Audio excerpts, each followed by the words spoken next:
welcome to my kitchen. I am Nicole Fogelman and you are in my kitchen. And this is a session for the video that will go with the ebook for the plant-based bundle for spring of 2025. And welcome. Today we're going to be talking about more about fermenting foods.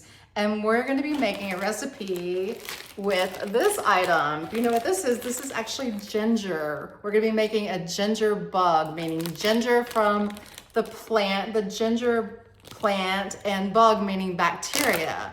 And so this is actually the ginger from that it was harvested from a local farmer, and I keep the ginger actually in the freezer, so you can use it anytime. It's nice and fresh. Just we'll cut a little bit off of that and we'll use it in our ginger bug. And so with our ginger bug, we can actually make some probiotic sodas, which are really yummy, and we can add some flavors. And we're going to be doing that kind of part two of the video. So this will be kind of part one, and we're going to make our ginger bug together. It's going to ferment over about 2 days. And then next time when you see part of this video, I'm probably going to have something different on. So before we start with the recipe, I wanted to talk a little bit about how important fermentation is for our gut and our gut health, because I really truly believe that food is medicine, and if we can help change our gut and the health of our gut, then we can really fight disease, we can fight inflammation, we can fight chronic pain. Chronic pain is near and dear to my heart. I work with patients that have acute pain and chronic pain, and I work with a plant-based support group to help people heal their bodies of chronic pain. So let's talk a little bit just about science, because I love science and I love, like I said, foods that fight pain. And we're going to talk about a study that was done in 2018. This was called the American Gut Project. And this actually happened in America. It happened in California and San Diego. And they began to collect samples from all over the world, not just in America.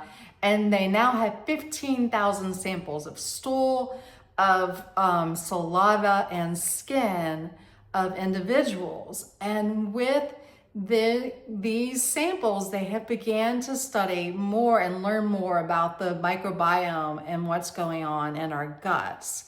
And so it's very exciting. Some of the things they have discovered with some of the results is that the number one predictor for a healthy microbiome is having a variety of plants, having plant diversity in your diet.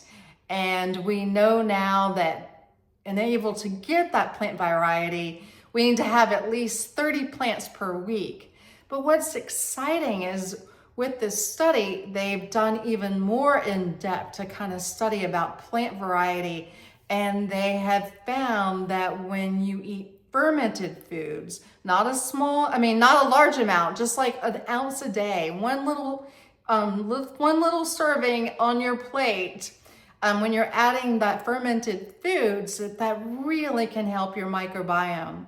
So what they did is they took the same data set, and at the time they only had 6,000 samples from the Gut Project study, and then they took a subgroup of 115 people, and they compared a fermented diet and a non-fermented diet.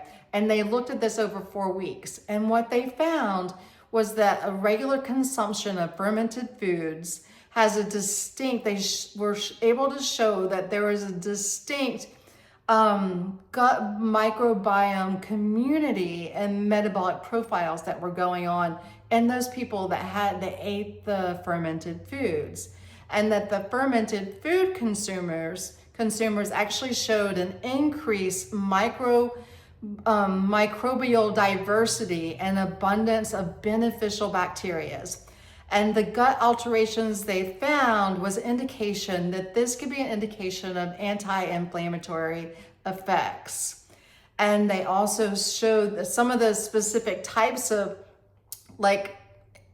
metabolites that were in the gut that, you know, there's just so much that they're learning just with this, the Human Gut Microbiome Project. And so I'm excited about this, and that's a whole long topic that we could talk about.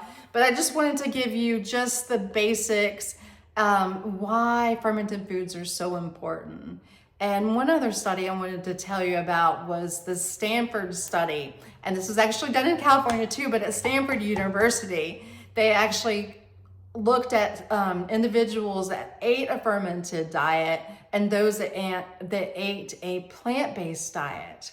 And again, this study, and they were looking at inflammation markers, at cytokines, and this study also showed the beneficial effects that is seen when you're just adding that one little tiny serving of fermented foods to your diet per day. So I'm going to show you, and this whole entire bundle project that I'm giving you is just about fermented foods. So let's make our ginger bug. And so we've got our ginger, and it's really simple. Okay, so we're going to take a little bit. I'm going to so you can see things well here. I'm going to get that out of the way. So I usually, when I take my ginger and it's frozen, I usually just use a grater. So I'm going to grate a little bit and make sure you can see what I'm doing good. And bring that out of the way. Okay. So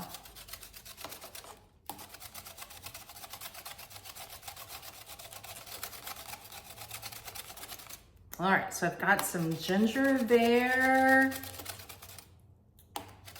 about a tablespoon of ginger. I'll do a little bit more.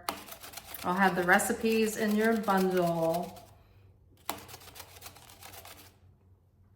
Okay, and there's very few things that you need. A glass jar. You need some dechlorinated water. We do our own water at home, and so this is dechlorinated water, and you need 2 tablespoons of sugar, just cane sugar.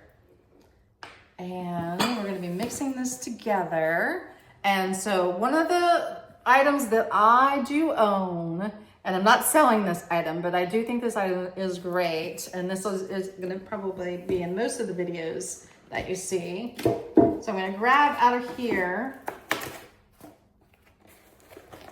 The only thing we really need for this one is these special little tops. And these little tops have, you can see a little hole. And so the fermentation needs to be able to breathe. Okay, so we're going to use our jar. All right, I'll show you. Instead of looking at me, you can look at my items. Okay. So we're gonna pour the 2 cups of dechlorinated water, and we're going to add our ginger. Oops, let me get a different spoon. When you're working with fermentation items, it's important to always try to use wood instead of metal. You're less likely to have any problems with your fermentation. You'll have better results if you use just wood. And so we're going to put the ginger in the water.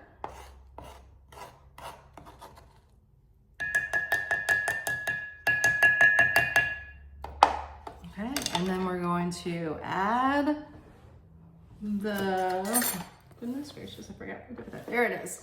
We're going to add the sugar, 2 tablespoons of sugar.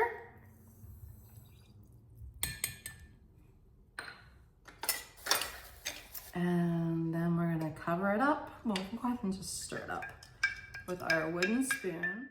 And our water, and we are going to add, they actually call this the pickle pipe.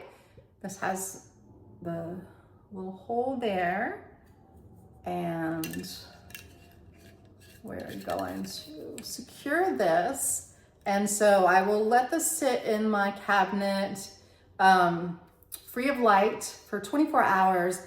And then I will do this again in 24 hours. So I'll do this again tomorrow night, and hopefully it'll be ready in 2 days, but if not, it will be ready in 3 days. And we will make our special probiotic drink. And let's see if there's anything I'm forgetting to tell you. The sugar will dissolve. This will take about 2 or 3 days. And we're gonna start seeing bubbles. It will start fizzing. And that means that our ginger bug is active and ready. Just like if you have a bread starter. It's kind of the same thing. This is gonna be our starter. We're making our own starter so we can start making probiotic sodas. Okay, so it's now been 3 days. I'm gonna show you. I have fed it a little bit of ginger, 2 tablespoons of ginger, 2 tablespoons of water each day. And you can see, if I get here close, you can see it starting to bubble. It's hard to see there, but. And we're gonna be making now a probiotic soda with black cherry juice. This is some I have set aside. See if you can see the bubbles. It's hard to tell in the camera. So I have some black cherry juice. This is just straight black cherry juice, no preservatives. And we have cloves, and we have a cinnamon stick. So I'm gonna heat this for 3 to 5 minutes. And then once that 5 minutes is done, I'll just let that sit aside till it is completely cool. Okay, so now to make the soda, I'm going to add, there's total of 2 cups of the cherry juice. And so there's 1.5 cup here.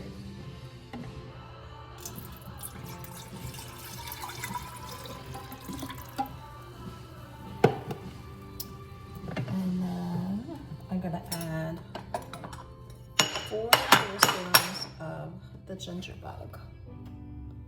You can see that. So 1, 2, 3, 4.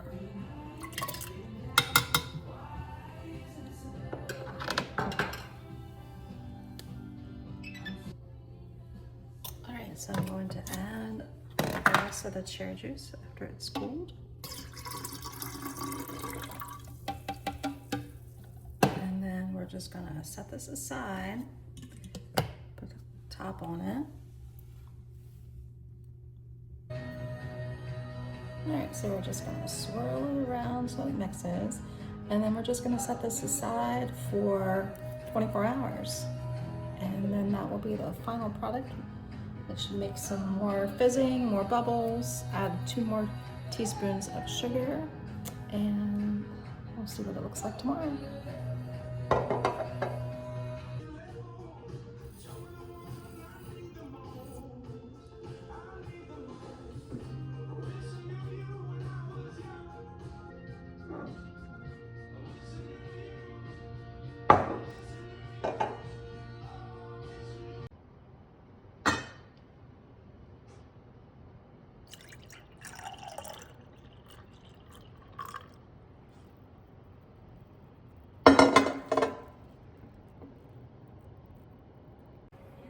Okay, it is day 3.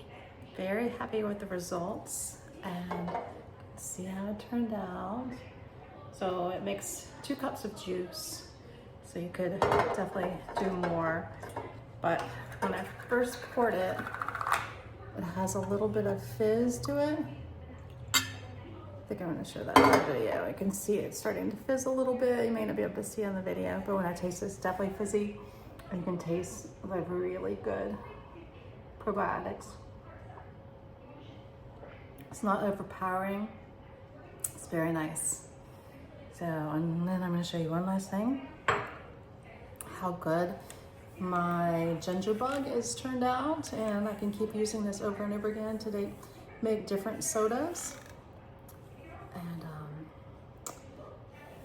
there you go. The recipe is in the bundle in this ebook, so you can follow directions and make your own probiotic soda.